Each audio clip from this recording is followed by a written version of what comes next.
उत्तर लिखाणामध्ये कोणकोणत्या पद्धतीने विचार करावा या कार्यशाळेमध्ये आपल्या सर्वांचं स्वागत आहे. उत्तर लिखाणामध्ये 2 बाबी आहेत. एक थिंक फास्ट आणि दुसरं आहे राईट फास्ट. थिंकिंग फास्ट असण्यासाठी रायटिंग फास्ट असण्यासाठी आपलं थिंकिंग फास्ट असणं गरजेचं आहे. ओके. आणि थिंकिंग फास्ट करण्यासाठी आपण हा इनिशिएटिव्ह घेतलेला आहे. थिंकिंग फास्ट करण्यासाठी आपण सुरुवातीला स्टार्ट टू एंड अप्रोच पाहिला, त्यानंतर कंपोनंट अप्रोच पाहिला, त्यानंतर हाऊ टू राईट इंट्रोडक्शन पाहिलं, हाऊ टू राईट कन्क्लुजन पाहिलं. कालच्या सेशनमध्ये आपण लेवल अप्रोच पाहिला. ओके. या लेवल अप्रोचमध्ये आपण काय करतो की वेगवेगळ्या लेवलला जाऊन विचार करतो, जेणेकरून आपला आन्सर हे मल्टी डायमेन्शनल बनेल, इन डेप्थ बनेल. आजच्या आपल्या या सेशनमध्ये आपण सिलॅबस पॉईंट अप्रोच पाहणार आहे. तसा हा अप्रोच खूप साधा आणि सोपा आहे. UPSC आणि MPSCच्या फील्डमध्ये याला स्टॅपल अप्रोच, ओके, स्टॅपल किंवा पेस्टल अप्रोच असं देखील म्हटलं जाते. Okay. Staple stands for social, technological, administrative, political, legal. E stands for economical, environmental and ethical. Okay. पण स्टॅपल किंवा पेस्टल असं लक्षात ठेवण्यामध्ये एक प्रॉब्लेम आहे.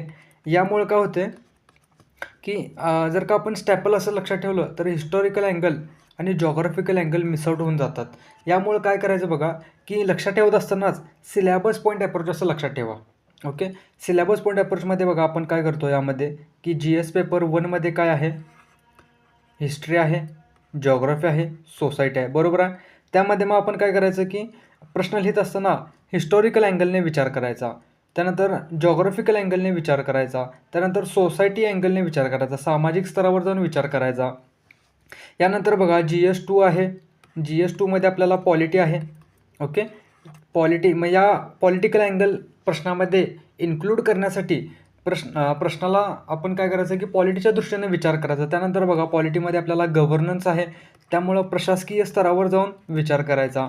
यानंतर बघा GS3चा आपण विचार करू. GS3मध्ये इकॉनॉमी आहे, GS3मध्ये एन्व्हायरमेंट आहे, GS3मध्ये सायन्स आणि टेक्नॉलॉजी आहे. ओके. या अँगलचा या लेवलला जाऊन आपल्याला काय करायचं आहे, या अँगलला जाऊन विचार करायचा. यालाच आपण म्हणतो सिलॅबस पॉईंट अप्रोच. ओके. आता हा काय आहे तर तो आपण प्रत्यक्ष प्रश्नोत्तरांच्या माध्यमातून समजून घेऊया, जेणेकरून आपल्याला आणखीन क्लॅरिटी येईल. प्रश्न बघा, रिझन फॉर इनइक्वॅलिटी. बघा हा प्रश्न UPSCतील PYQ नाही. हा एक जे काही मला तुम्हाला सांगायचं आहे तर ते व्यवस्थितपणे सांगता यावं यासाठी एक सिम्पल बेसिक क्वेश्चनपासून आपण सुरुवात केलेली आहे. UPSC लेवलचे प्रश्न पुढच्या स्लाईडपासून सुरू होतात. ओके. प्रश्न बघा, रिझन फॉर इनइक्वॅलिटी. असमानतेची कारणे आपल्याला विचारलेली आहेत. ओके. असमानतेची कारणे. आता बघा असमानतेची कारणे आपल्याला लिहायची असतील तर आपण काय करू की सिलॅबस पॉईंट वाईज विचार करत जाऊ. ओके.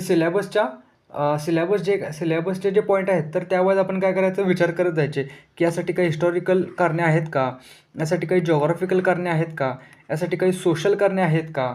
ओके. असं सिलॅबसचे प्रत्येक पॉईंट वाईज आपण जर का विचार करत गेलो तर आपल्याकडं असंख्य पॉईंट निर्माण होतील. ओके. खूप सारे पॉईंट आपल्याकडे निर्माण होतील आणि आपण अनेक डायमेन्शनने आपण आपला आन्सर लिहिलेला असेल. तर ते कसं आपण पाहूया.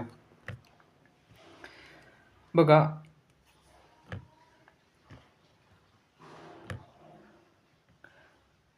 आपल्याला असमानतेची कारणे विचारलेली आहेत. ओके. ऐतिहासिक कारणे काय आहेत? ऐतिहासिक कारणामध्ये आपण लिहू शकतो की संपत्तीचं वहन झालेलं आहे. ओके. बघा ते हिंदीमध्ये एक वाक्य आहे ना की म्हणतो बघा आपण की जहाँ डाल डाल पर सोने की चिडिया करती है बसेरा व भारत देश है मेरा. म्हणजे भारताकडे खूप सारी साधनसंपत्ती होती, पण इंग्रजांनी काय केलं, त्याचं शोषण केलं आणि भारताची साधनसंपत्ती ते ते इंग्लंडला घेऊन गेलेत. ओके. यालाच आपण काय म्हणतो, संपत्तीचे वहन. दादाभाई नौरोजींनी एक थेअरी मांडलेली ज्याला आपण म्हणतो वेल्थ ड्रेन थेअरी. ओके. याला मराठीमध्ये आपण म्हणतो संपत्ती वहनाचा सिद्धांत. मराठीत काय म्हणतो, संपत्ती वहनाचा सिद्धांत. आपल्याला बघा फक्त एवढाच मुद्दा लिहायचा आहे, संपत्तीचे वहन. एक्झामिनरला ते कळून जाते की आपण त्याला काय म्हणायचं. कारण की बघा एक्झामिनर जो आहे तर तो माझ्या अंदाजानुसार 40 तर त्याने गाठलेली असेल 100%. यामुळं म्हणजे त्याचा इतका अभ्यास असणार आहे की त्यामुळे तुम्ही त्याला एक कीवर्ड जरी दिला तरी ते असं पुरेसं आहे की त्याला ते समजून जाईल की तुम्हाला इथून काय म्हणायचं आहे. ओके. आपण पहिला मुद्दा लिहू शकतो की संपत्तीचं वहन, की ब्रिटिशांनी काय केलं, भारताचे शोषण केलं. त्यानंतर बघा आपण सामाजिक मुद्दा लिहू शकतो. सोशल लेवलला जाऊन विचार करा काय झालं, की बघा जात आधारित व्यवसाय आहेत बघा. यामुळं असमानता वाढत आहे. लक्षात येते की विशिष्ट जातीने विशिष्टच व्यवसाय करावा. यामुळं काय होतं आहे की लोकांची प्रगती होत नाही, असमानता वाढत आहे. त्यानंतर बघा लिंग आधारित भेदभाव केला जातो. लिंग आधारित भेदभावामुळं काय होते की पुरुषांना प्राथमिकता दिली जाते आणि स्त्रियांना दुय्यमत्व दिलं जाते. यामुळं स्त्री आणि पुरुष यांच्यातील असमानता काय होते, वाढत जाते. लक्षात येते का बघा. त्यानंतर आपण जॉग्राफिकल अँगल देखील यामध्ये लिहू शकतो बघा, जो की इथं मिस झालेला आहे. जॉग्राफिकल अँगलमध्ये काय येईल बघा, भौगोलिक कारणे. असमानतेची भौगोलिक कारणे काय येतील, की बघा जो प्रदेश विकसित आहे, ओके, ज्या प्रदेशामध्ये साधनसंपत्ती अमाप आहे, तर तो प्रदेश काय आहे इतरांच्या तुलनेने काय आहे, जास्त विकसित आहे. आपण उदाहरण घेऊ शकतो यामध्ये, की पूर्वोत्तर इंडिया जो आहे, नॉर्थ ईस्ट इंडिया, तर तो काय आहे मुख्य भूमीच्या तुलनेत हा कमी विकसित आहे. यासाठी जॉग्राफिकल एक रिझन आहे. ओके, लक्षात आलं का, की त्या ठिकाणची जॉग्राफी तशी आहे, त्यामुळे तिथं उद्योगधंद्यांचा विकास झालेला नाही. त्यामुळं आता बघा नॉर्थ ईस्ट इंडियामध्ये काय डोंगर रंग आहेत, त्यामुळं तिथे पायाभूत सुविधांचा विकास करताना देखील प्रॉब्लेम येतो. या उलट आपण सपाट मैदानी भागांचा विचार करा, तिथे पायाभूत सुविधा स्थापित करता येतात, उद्योगधंदे स्थापित करता येतात. अर्थातच असमानतेसाठी जॉग्राफी देखील कारणीभूत आहे. लक्षात आलं का बघा, आपण कोणत्या कोणत्या डायमेन्शनला जाऊन विचार करत आहे. त्यानंतर बघा हे आर्थक झाले, हे आर्थिक असं आहे. ओके, थोडंसं स्पेलिंग मिस्टेक आहे, तुम्ही समजून घ्या. आर्थिकमध्ये बघा कृषी काय करते, 47% लोकांना रोजगार पुरवते, पण कृषीचा GDPमध्ये वाटा केवळ 18% आहे. ओके, म्हणजे बघा की कृषी तर किती जवळपास 50% लोकांना रोजगार द्यायला लागले, पण GDPमध्ये वाटा केवळ 18% आहे. या उलट बघा सेवा क्षेत्राचा विचार करा, की सेवा क्षेत्र हे कसं आहे की याचा GDPमध्ये वाटा जास्त आहे, आणि यामुळेच बघा की जे लोक कृषीमध्ये कार्यरत आहेत आणि जे लोक सेवा क्षेत्रामध्ये कार्यरत आहेत त्यांच्यामधील असमानता वाढत आहे. लक्षात येते का बघा. त्यानंतर बघा आपण राजकीय मुद्दा. राजकीय कारणे काय काय आहेत असमानतेसाठी, की एकतर भ्रष्टाचार होतो बघा. भ्रष्टाचारामुळं भ्रष्टाचार करणारा वर्ग तर समृद्ध बनतो, पण बघा जो जो सर्वसामान्य नागरिक आहे तर त्याचं शोषण होतं आहे. त्यानंतर वंशवादला आपण काय म्हणतो, नेपोटिझम.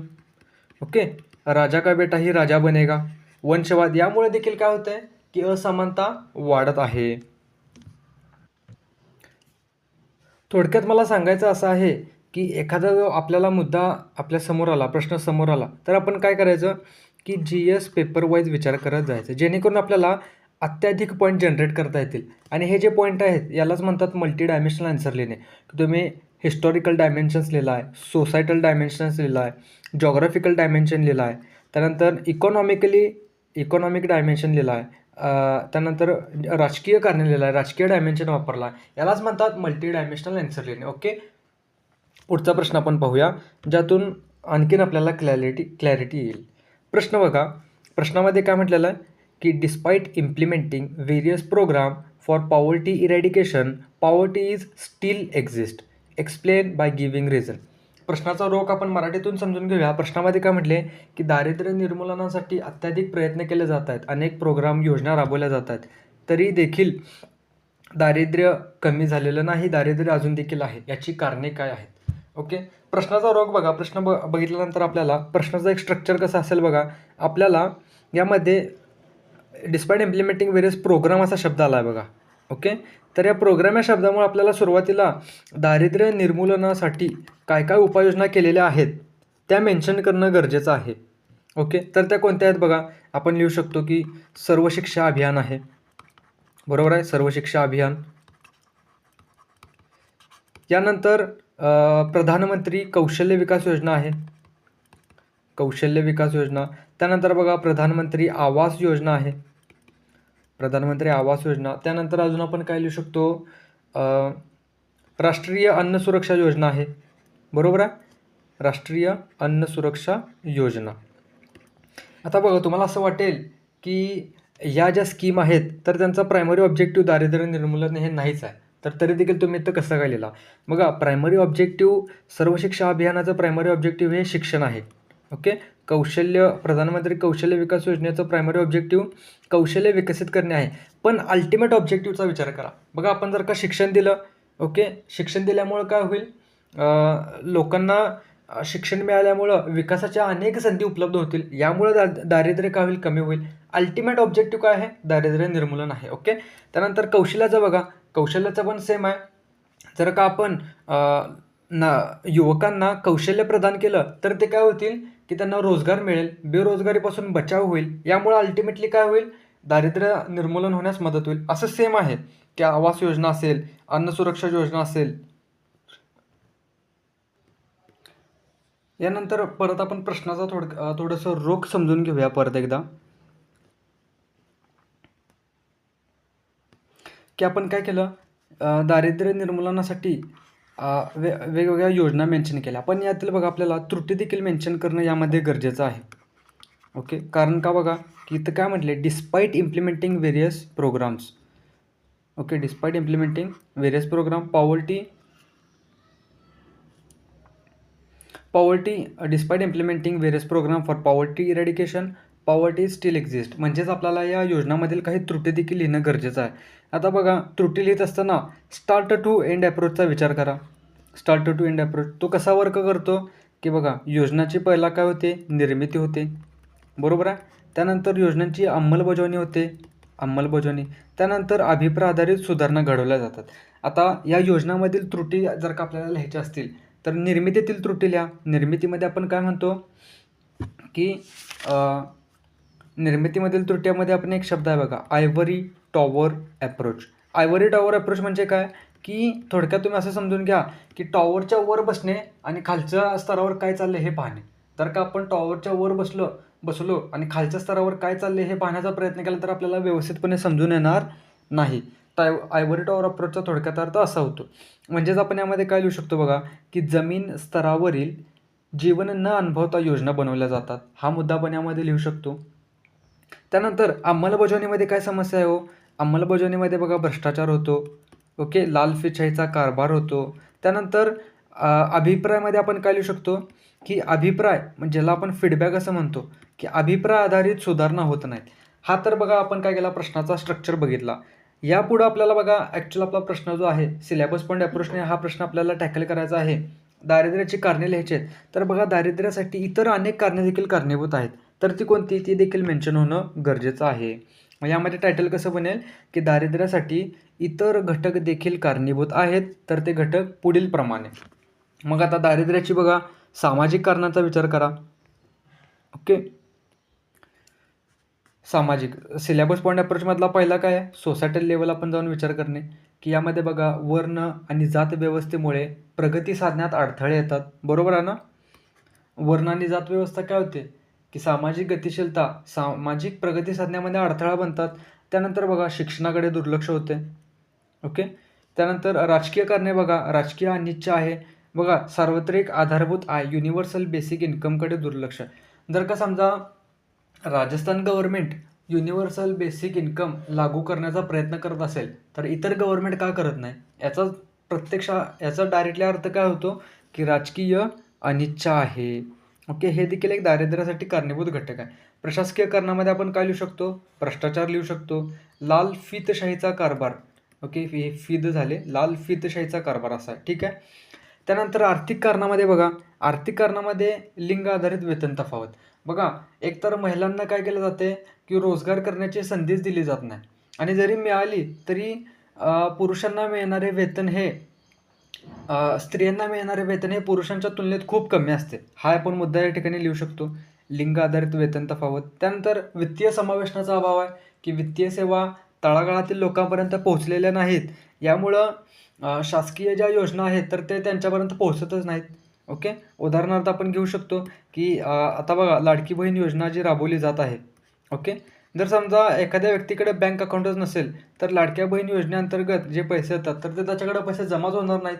हा देखील आपण मुद्दा यामध्ये लिहू शकतो आणि हे उदाहरण जे आहे ते एक रिलेटेबल उदाहरण आहे. ओके. यामुळं तुम्हाला जास्त मार्क मिळण्याच्या शक्यता असतात जर का तुम्ही रिलेटेबल एक्झाम्पल लिहिलं तर. ओके. त्यानंतर पुढचा मुद्दा बघा तांत्रिक कारणे, की उदयोन्मुख तंत्रज्ञानामुळे दारिद्र्यात वाढ होते. आता बघा, आर्टिफिशियल इंटेलिजन्समुळं किती लोक बेरोजगार बनलेत, बरोबर आहे? लक्षात येते ना, की अनेक लोकांचे जॉब गेलेत. आर्टिफिशियल इंटेलिजन्स कोडिंगचं देखील काम करतो. ओके. एखादं ॲप डेव्हलप करायचे आहे, वेबसाईट बनवायची आहे, ते देखील काम करतो. यामुळं बेरोजगारी वाढत आहे. यामध्ये एक फॅक्ट याला प्रूव्ह करण्यासाठी आपण लिहू शकतो, की वैश्विक आर्थिक मंचानुसार वर्ल्ड इकॉनॉमिक फोरमनुसार कृत्रिम प्रज्ञामुळे आर्टिफिशियल इंटेलिजन्समुळे 2025पर्यंत 85 दशलक्ष लोक दारिद्र्यग्रस्त बनतील. बघा लक्षात येते का, की आपण कोणत्या कोणत्या डायमेन्शन्सला जाऊन विचार केला हे बघा. आणि जर का तुम्ही एक थोडंसं व्हिडिओ पॉज करा आणि आणि हा विचार करा, की यातील मला कोणता पॉईंट माहीत नव्हता. बघा, हे तुम्हाला सर्वच्या सर्व पॉईंट माहीत होते. हे सर्वच्या सर्व पॉईंट बघा सिलेबसमध्ये मेन्शन आहेत. बघा कसं, बघा वर्ण आणि जात व्यवस्था सोसायटीमध्ये आपण अभ्यास करतो. शिक्षण GS 2मध्ये आहे. ठीक आहे. त्यानंतर युनिव्हर्सल बेसिक इन्कम हा करंट अफेअरचा मुद्दा आहे, जो की पॉलिटिकनं कव्हर होतो. प्रशासकीय कारणे भ्रष्टाचार हा आपण GS 4मध्ये कव्हर करतो, GS 2मध्ये कव्हर करतो. ओके. लालफितशाहीचा कारभार पण यामध्ये येऊन जातो. लिंग आधारित वेतन तफावत हा पण बघा GS 1मध्ये जो सोसायटी आहे त्यातून हा मुद्दा कव्हर होतो. वित्तीय समावेशन हा इकॉनॉमीमध्ये आपण याचा अभ्यास करतो. ओके. इकॉनॉमीच्या सिलेबसमध्ये हे पॉईंट येऊन जातात. त्यानंतर टेक्नॉलॉजी हे आपण GS 3 सायन्स अँड टेक्नॉलॉजीमध्ये वाचतो. अर्थातच मला म्हणायचं असं आहे, की जर का तुम्हाला सिलॅबस तोंडपाठ असेल, तर सिलॅबस पॉईंट अप्रोचचा खूप चांगल्या पद्धतीनं तुम्हाला वापर करता येईल. बघा, मी माझे शब्द रिपीट करतो. जर का तुम्हाला सिलॅबस तोंडपाठ असेल, तर सिलॅबस पॉईंट अप्रोच जो आहे, तर तो तुम्हाला खूप चांगल्या पद्धतीने याचा वापर करता येईल. यामुळं सिलॅबस तोंडपाठ असणं खूप गरजेचं आहे. ओके. पुढचा प्रश्न पाहूया, ज्यामुळे आपल्याला आणखीन क्लॅरिटी येईल. प्रश्न बघा, प्रश्नामध्ये म्हटले की customs and tradition leads to obscurantism. मराठीत आपण प्रश्न पाहूया, की प्रथा आणि परंपरामुळे अंधकार वाढीस लागतो, असा प्रश्न आहे. आणि प्रश्नाला जो कीवर्ड लागलेला आहे, तर तो इलॅबोरेट असा आहे. ओके. आता बघा, हा कीवर्ड देखील या ठिकाणी महत्त्वाचा आहे. कीवर्डला खूप महत्त्व आहे. ओके. आपल्याला पाहतो बघा, की आपल्याला कीवर्ड दिसतात. डिस्कस करा, क्रिटिकली एक्झामाइन करा, ओके, ॲनालाइज करा, त्यानंतर इलॅबोरेट करा. ठीक आहे. असे जे प्रश्न असतात यानुसार ना प्रश्नांचा रोख बदलतो. आता इलॅबोरेटचा अर्थ काय होतो बघा, इलॅबोरेटचा अर्थ असा आहे, की जे तुम्हाला प्रश्नात दिलेलं आहे, तर त्याच्या पक्षात मत तुम्हाला मांडायचं आहे. पक्षात मत मांडणे. जो मुद्दा दिलेला आहे त्याचा विस्तार करणे म्हणजे इलॅबोरेट करणे होय. ओके. थोडक्यात लक्षात घ्या.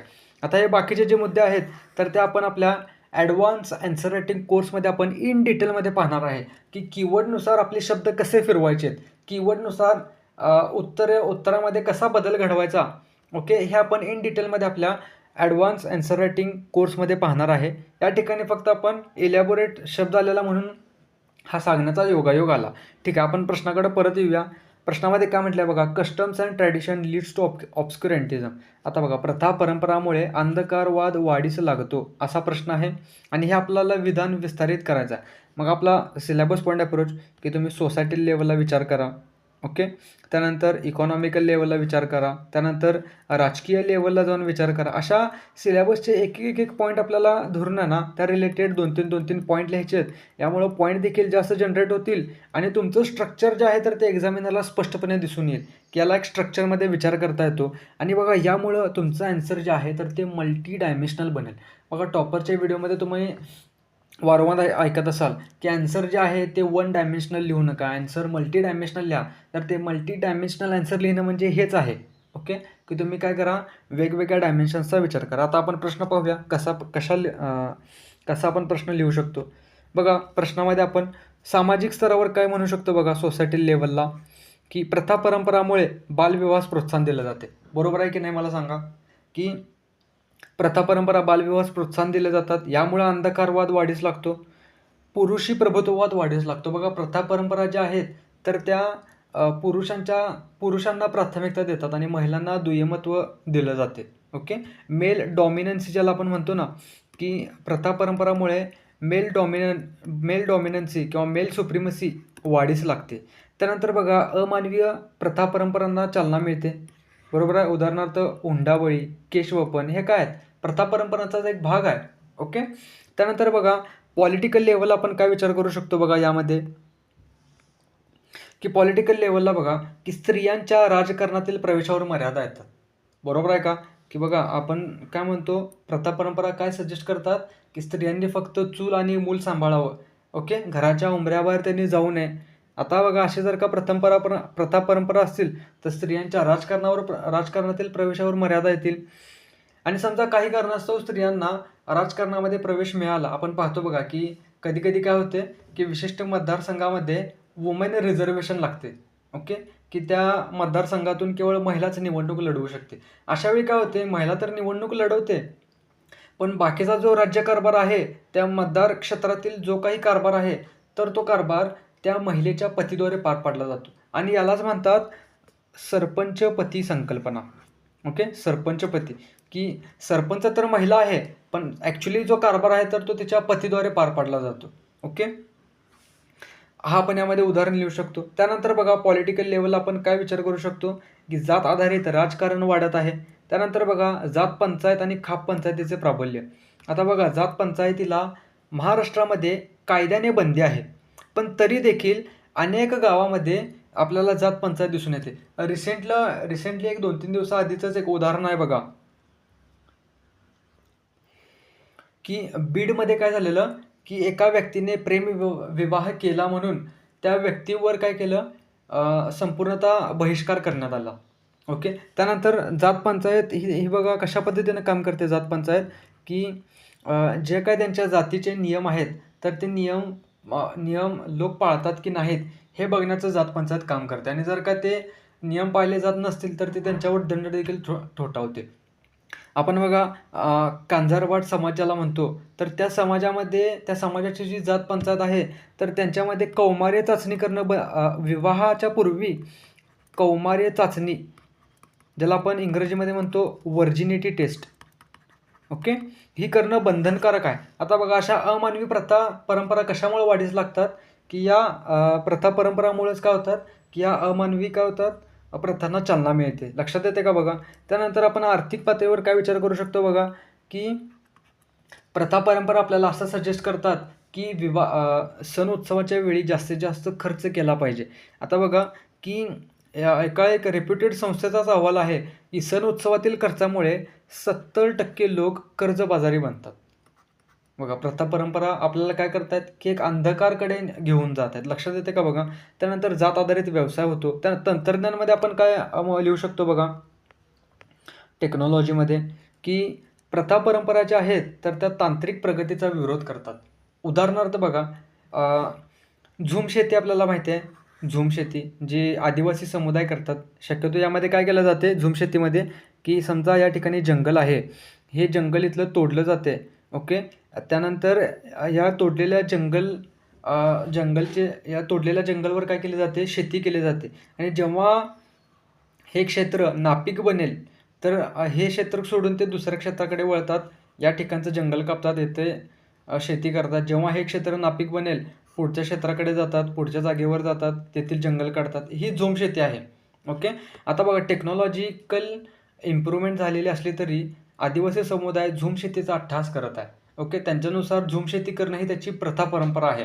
अर्थातच बघा, की झूम शेतीमुळं प्रथा परंपरामुळं अंधकार वाढीस लागत आहे. लक्षात येते का बघा, की या ठिकाणी पण अगेन मला तुम्हाला तेच सांगायचं आहे, की हे सर्व मुद्दे तुम्हाला माहीत आहेत. हे सर्व मुद्दे काय आहेत? सिलॅबसचे पॉईंट आहेत बघा. बालविवाह असेल, पुरुषी प्रभुत्ववाद असेल, हुंडाबळी असेल, त्यानंतर स्त्रियांचं राजकारणातील प्रवेश असेल, जात आधारित राजकारण असेल, जात पंचायत, खाप पंचायत, हे सर्व मुद्दे सिलॅबसच्या सब पॉईंटमध्ये मेन्शन आहेत. तेच आपल्याला काय करायचं आहे, नोट डाऊन करायचं आहे आणि यासाठीच बघा सिलॅबस पॉईंट अप्रोच महत्त्वाचा आहे. आणि सिलॅबस पॉईंट अप्रोच मी वारंवार तुम्हाला सांगतो, सिलॅबस पॉईंट अप्रोच आपल्याला व्यवस्थितपणे युटिलाइज करायचं असेल, तर सिलॅबसचे पॉईंट आणि पॉईंट आपल्याला व्यवस्थितपणे माहीत असणे गरजेचं आहे. ओके. आपण पुढचा प्रश्न पाहूया. पुढच्या प्रश्नामध्ये काय म्हटलंय बघा, COVID-19 ॲक्सलरेट्स क्लास इनइक्वॅलिटी कमेंट. कोरोनामुळे काय झालं, वर्गीय असमानता वाढीस लागली, असा प्रश्न आहे. आपण बघूया प्रश्न कसा लिहू शकतो सिलॅबस पॉईंट अप्रोचचा वापर करून. बघा सोसायटल लेवलला विचार करा, सामाजिक स्तरावर, की कोरोना काळामध्ये निम्नवर्गीय लोकांना शिक्षण आणि आरोग्याच्या सुविधा उपलब्ध झाल्या नाहीत. शिक्षण आणि आरोग्य आहे का सिलेबसमध्ये मेन्शन? ओके. शिक्षण आणि आरोग्याच्या सुविधा उपलब्ध झाल्या नाहीत. या उलट उच्चवर्गीय लोकांनी पैशाच्या आधारावर या सुविधांचा उपभोग घेतला. यामुळं काय झालं? वर्गीय असमानता वाढीस लागली. त्यानंतर बघा सोसायटी लेवल अजून आपण काय म्हणू शकतो, की लॅन्सेट या संस्थेनुसार कोरोना काळामध्ये वंचित शोषित घटकामध्ये मृत्यूदर जास्त होता. आता बघा वंचित शोषित घटक जे आहेत तर ते ते काय व्हायला लागले, त्यांच्यामध्ये मृत्यूदर जास्त आहे. बघा आरोग्याच्या सुविधा ज्या आहेत त्या पैशाच्या आधारावर उच्चवर्गीय लोकांनी घेतल्यात. त्यामुळं जे वंचित शोषित घटक आहेत त्यांच्यापर्यंत आरोग्याच्या सुविधा पोहोचल्या नाहीत. यामुळे त्यांच्यामध्ये मृत्यूदर जास्त आपल्याला दिसून येतो. त्यानंतर बघा इकॉनॉमिकली काय लिहू शकतो बघा आपण, की आर्थिक लेवलला आपण काय विचार करू शकतो, की कोरोनाचलित बेरोजगारीमुळे निम्न आणि मध्यमवर्गीय लोक बेरोजगार बनले. यामुळे वर्गीय असमानता वाढीस लागली. उच्चवर्गीय लोकांकडे उत्पन्नाचे अनेक स्रोत उपलब्ध असल्याने ताळेबंदीला आपण लॉकडाऊन असं म्हणतो. ओके. लॉकडाऊन दरम्यान देखील उत्पन्नाचा शाश्वत प्रवाह सुरू होता. आता बघा जे उच्चवर्गीय लोक आहेत त्यांच्याकडे उत्पन्नाचे अनेक स्रोत आहेत. कुठे त्यांनी बिल्डिंग बांधलेली आहे, ती बिल्डिंग भाड्याने दिलेली आहे. अनेक त्यांच्या फॅक्टरी आहेत. ठीक आहे. इन्व्हेस्टमेंट त्यांची खूप आहे. शेअर मार्केट इकडं-तिकडं अनेक ठिकाणी इन्व्हेस्टमेंट करून ठेवल्या. यामुळं उच्चवर्गीय लोकांकडं उत्पन्नाचे अनेक स्रोत होते. या उलट आपण सर्वसामान्य माणसांचा विचार करू, की त्यांच्याकडे उत्पन्नाचे लिमिटेड स्रोत आहेत आणि ते लिमिटेड स्रोत देखील कोरोना काळामध्ये बंद पडल्याने काय झालं, असमानता वाढीस लागत गेली. लक्षात येते का? त्यानंतर बघा आपण राजकीय मुद्द्यामध्ये काय लिहू शकतो, की सुरक्षात्मक सामग्रीतील भ्रष्टाचारामुळे शासकीय अधिकारी अधिकाधिक समृद्ध बनत गेलेत. आता बघा हे थोडंसं तुम्हाला दिसत नसेल, यामध्ये लिहिलेलं आहे उदाहरणार्थ कर्नाटकमधील PPE किट भ्रष्टाचार. ओके. हा खूप फेमस झालेला भ्रष्टाचार होता, की PPE किटमध्ये भ्रष्टाचार केले. ओके. यामुळं काय झालं, ज्या सरकारी कर्मचाऱ्यांनी भ्रष्टाचार केला ते लोक समृद्ध बनलेत. पण ज्यांना ॲक्च्युली गरज होती तर त्या लोकांपर्यंत सेवा सुविधा न पोचल्यामुळं त्यांच्यामध्ये असमानता वाढत गेली असं आपण म्हणू शकतो. पुढचा मुद्दा बघा, हा एकदम खूप रिलेटेबल मुद्दा आहे बघा, टेक्नॉलॉजिकल. कोरोना काळामध्ये डिजिटली जे साक्षर लोक होते, ओके, डिजिटली साक्षर असणाऱ्या व्यापाऱ्यांनी कोरोना काळात देखील नफा प्राप्त केला. त्यांनी काय केलं, की ई-कॉमर्स वेबसाईटच्या माध्यमातून आपले प्रोडक्ट विकण्यास सुरुवात केली. या उलट छोट्या व्यापाऱ्यांना नुकसान सहन करावं लागलं. लक्षात येते का बघा, हा आपण मुद्दा यामध्ये लिहू शकतो. हा एक मुद्दा जो आहे तो रिपीट झालेला आहे. ठीक आहे. लक्षात आलं का बघा, की आपण सिलेबसचे पॉईंट आपण वापर करून आपण सिलेबस पॉईंट अप्रोच खूप चांगल्या पद्धतीनं लिहू शकतो. पुढचा प्रश्न बघा, mention the effects of landslide.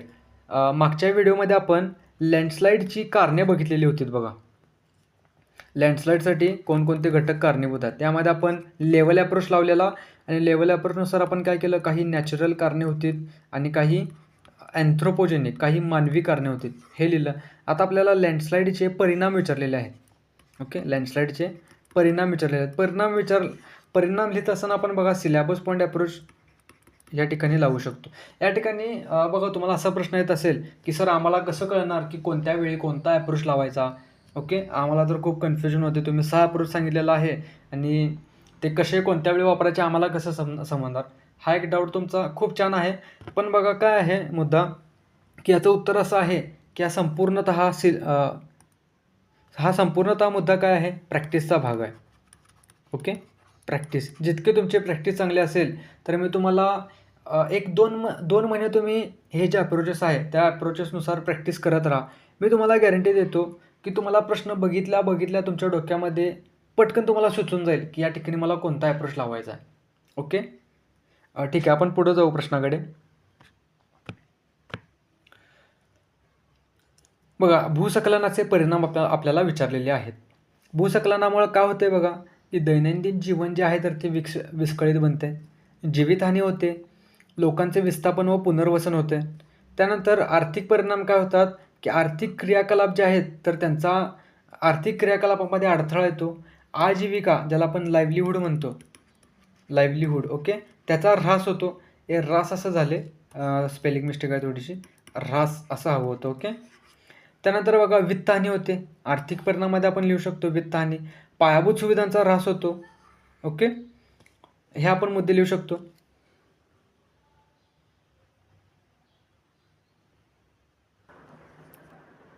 या ठिकाणी अगेन मला तुम्हाला सांगायचं असं आहे की हे मुद्दे जे आहेत तर विस्थापन बघा, विस्थापन आपण सिलेबसमध्ये बघतो, पुनर्वसन आपण सिलेबसमध्ये करतो अभ्यास, वित्तहानी, पायाभूत सुविधा हा तर सेपरेट टॉपिक आहे.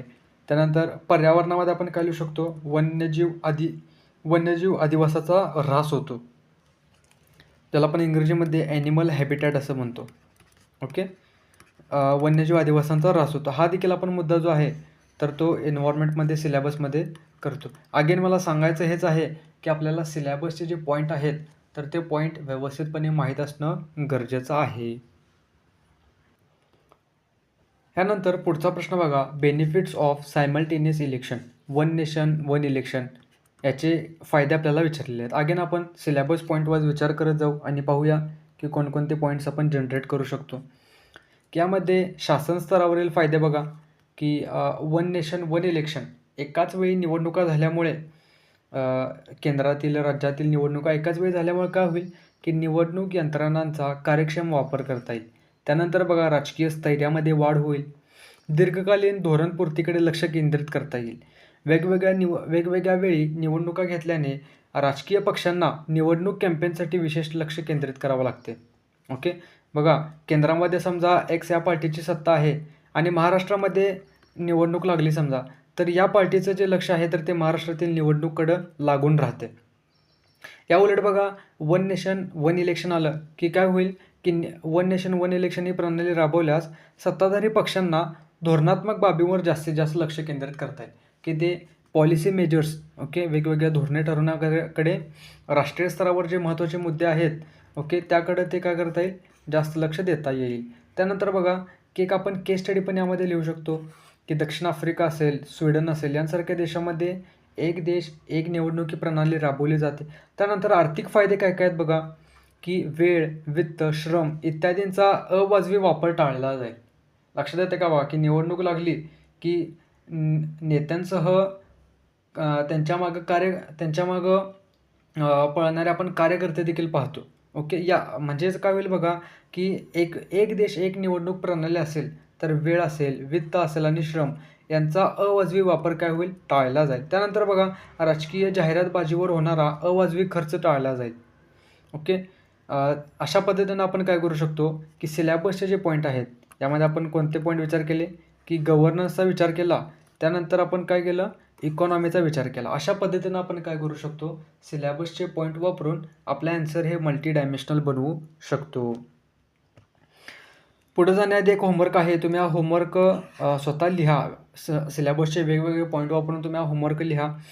प्रश्न बघा काय म्हटले, what do you mean by inclusive growth. Inclusive ग्रोथचा तसा हा डायरेक्टली संबंध हा इकॉनॉमीशी आहे. ओके, इन्क्लुझिव्ह ग्रोथ हा आपण इकॉनॉमीमध्ये टर्म वापरतो, पण आपल्याला आपल्या आन्सर मल्टी डायमेन्शनल बनवण्यासाठी आपल्याला सोशल लेवलला जाऊन विचार करावा लागेल की इन्क्लुझिव्ह ग्रोथ म्हणजे सोशल लेवलला काय असेल की जे वंचित शोषित घटक आहेत, SC ST, त्यानंतर वृद्ध असतील, अपंग असतील, तर त्यांना देखील विकासाच्या मुख्य प्रवाहात आणणे. त्यानंतर इन्क्लुझिव्ह ग्रोथ हे पॉलिटिकली विचार करा, पॉलिटिकल अँगलने इन्क्लुझिव्ह ग्रोथ म्हणजे काय असेल याचा विचार करा. त्यानंतर इकॉनॉमिकल अँगल तर आपण ऑलरेडी विचार केला. असा सिलेबसच्या प्रत्येक पॉईंटचा तुम्ही विचार करून ॲन्सर लिहा आणि हे जे ॲन्सर तुम्ही लिहिलेलं असाल तर ते मला @tahir5285 या टेलिग्राम चॅनलला तुम्ही मला तुमचा ॲन्सर शेअर करा. ओके.